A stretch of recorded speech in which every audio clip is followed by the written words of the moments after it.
سيد الأولين والآخرين سيدنا محمد وعلى آله وصحبه أجمعين. Mes frères, mes sœurs, chers amis, je vous souhaite la bienvenue à Masjid al-Iman. Nous avons encore l'honneur, encore une fois, l'honneur d'accueillir notre très cher frère, Dr Tariq Ramadan. Il y a plusieurs Tariq, on est en train de parler d'un Tariq.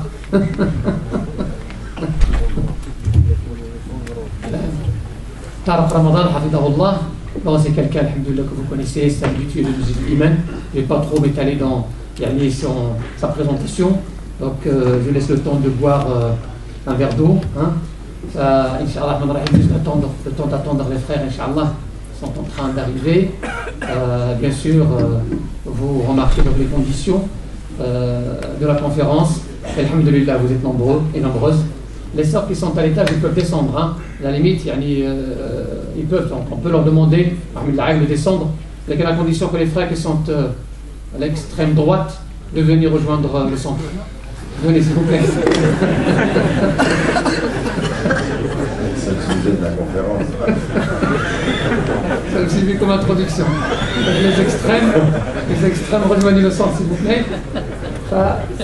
Prenez un peu, Inch'Allah, une place pour nos sœurs. Elles viendront tout suivre la conférence directement. Donc le thème de la conférence c'est face à la montée de l'extrémisme, des extrémismes en général. Prenez place, Allah yabarik fikoum. Naam. Hafidhakumullah wa ra'akum. Donc nous vous remercions déjà. Vous avez fait un grand effort de venir. Malgré ce que vous remarquez dans les rues, donc nous sommes un dimanche, les rues ne sont pas salées. Eh bien, rassurez-vous, à partir de demain, on fera le nécessaire. Donc la mosquée de Lille a fait justement ce qui doit être fait à partir de demain 8h, Inch'Allah. Donc vous allez retrouver les rues nettoyées, bien nettoyées. Donc vous allez, Inch'Allah, partir à vos travaux, à vos occupations. Sauf ceux qui voyageront, peut-être ils auront encore un peu de retard, c'est normal. Parce que les aéroports ils ont encore du mal à absorber la masse de voyageurs qui existait depuis 2-3 jours. Donc sans trop tarder, je donne la parole à notre frère Tariq, hafidhakumullah, فليتفضل مشكورا. أعوذ بالله السميع العليم من الشيطان الرجيم بسم الله الرحمن الرحيم والصلاة والسلام على أشرف المرسلين سيدنا محمد وعلى آله وصحبه أجمعين ونعوذ بالله من شرور أنفسنا ومن سيئات أعمالنا من يهد الله فهو المهتد ومن يضلل فلن تجد له وليا مرشدا نشهد أن لا إله إلا الله وحده لا شريك له ونشهد أن محمدا عبده ورسوله. السلام عليكم ورحمة الله وبركاته. Donc, à mon tour de remercier le frère Omar Lasfar, Rachid et tant d'autres ici à la mosquée de nous recevoir et de nous accueillir ici. Je suis un tout petit peu désolé, je suis un peu fatigué en fait. Pour arriver jusqu'ici, j'ai fait 12 heures de route depuis 12 heures de route sans compter le fait de venir depuis le Maroc hier et de tomber en Suisse dans des conditions climatiques les mêmes qu'ici. Donc ça a été, les 4 derniers jours ont été un tout petit peu difficiles, donc si mon élocution est moins claire et si mon propos est plus trouble, faites des doigts. Inch'Allah. Donc cette intervention aussi, elle se situe sur 2 plans. Et on aura l'occasion de vous demander aussi de réfléchir à votre soutien. Et 2 choses que j'aimerais faire, c'est on est dans 2 situations aujourd'hui critiques. La première, c'est que vous le savez, il y a un vent qui traverse l'Europe qui est un vent d'islamophobie, c'est certain, de racisme, et puis des mouvements populistes, des mouvements d'extrême droite qui s'installent aujourd'hui dans beaucoup de pays européens.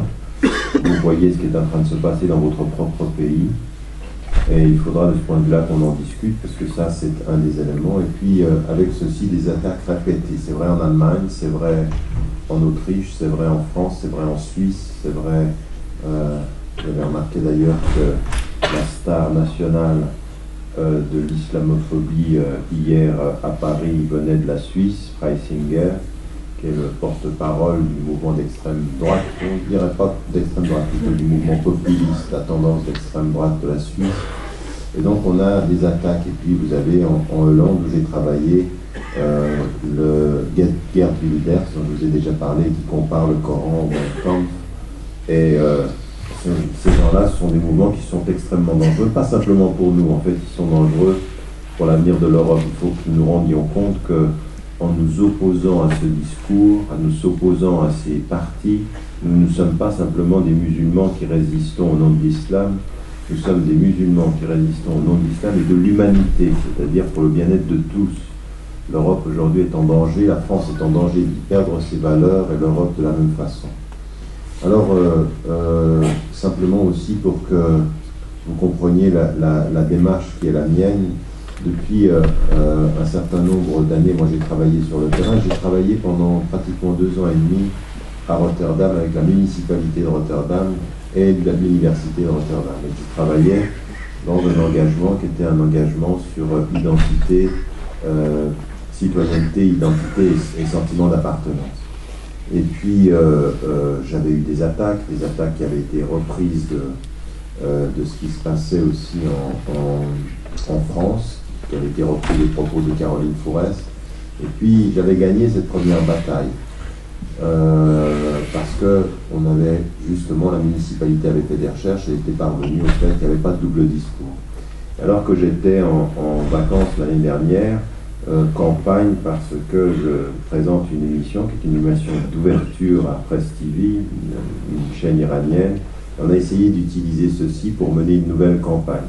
Alors que la municipalité de Rotterdam, avec son port, a des relations commerciales avec l'Iran, ça touche personne. Et tout à coup, en une journée et demie, ils ont pris la décision de licencier.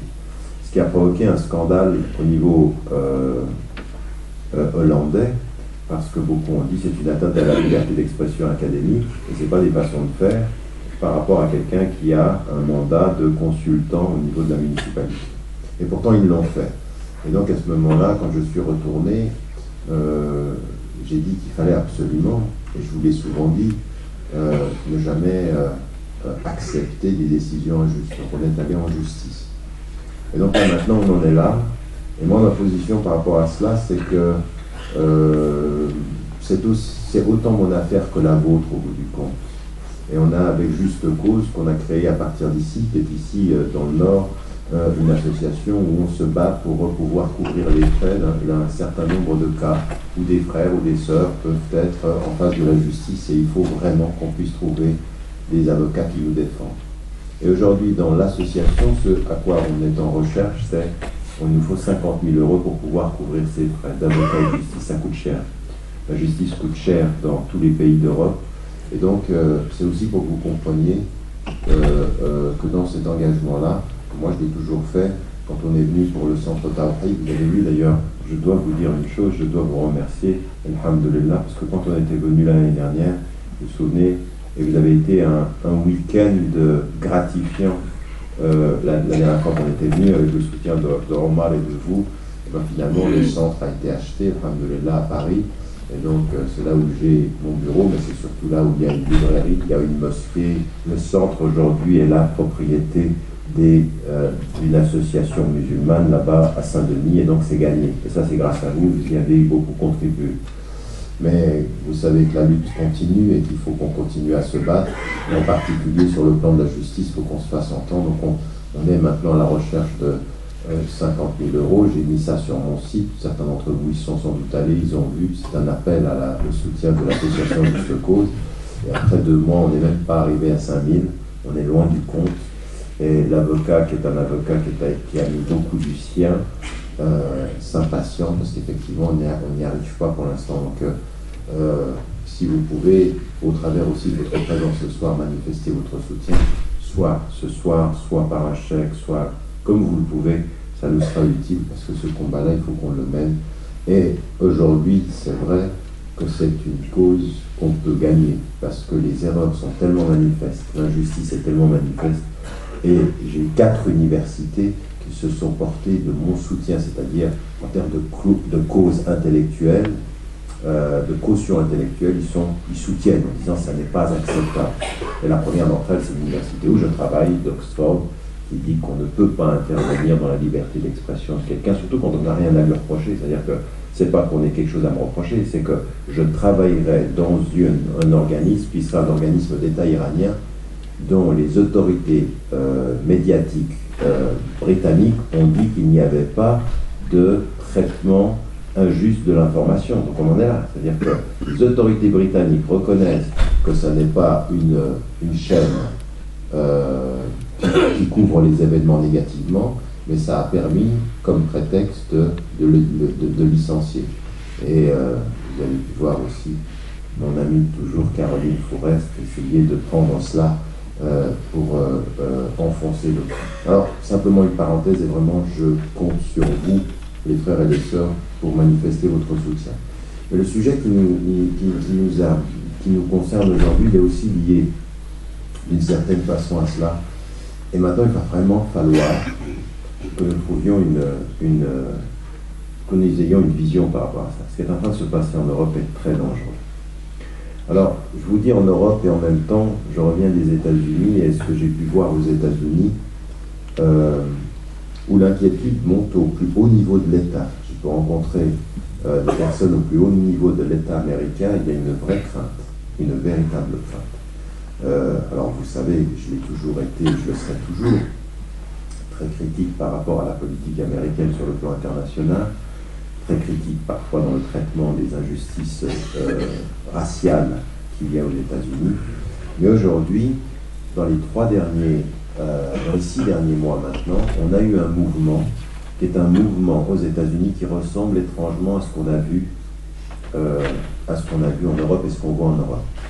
Et pourquoi je vous parle des États-Unis et je commence par là, c'est pour vous rendre compte en fait qu'il faut presque rien pour arriver très très près d'une mobilisation psychologique énorme. En fait, 2 événements aux États-Unis vont faire que pendant des années, même après le 11 septembre, on n'a pas vu ce qu'on a vu dans les 6 derniers mois.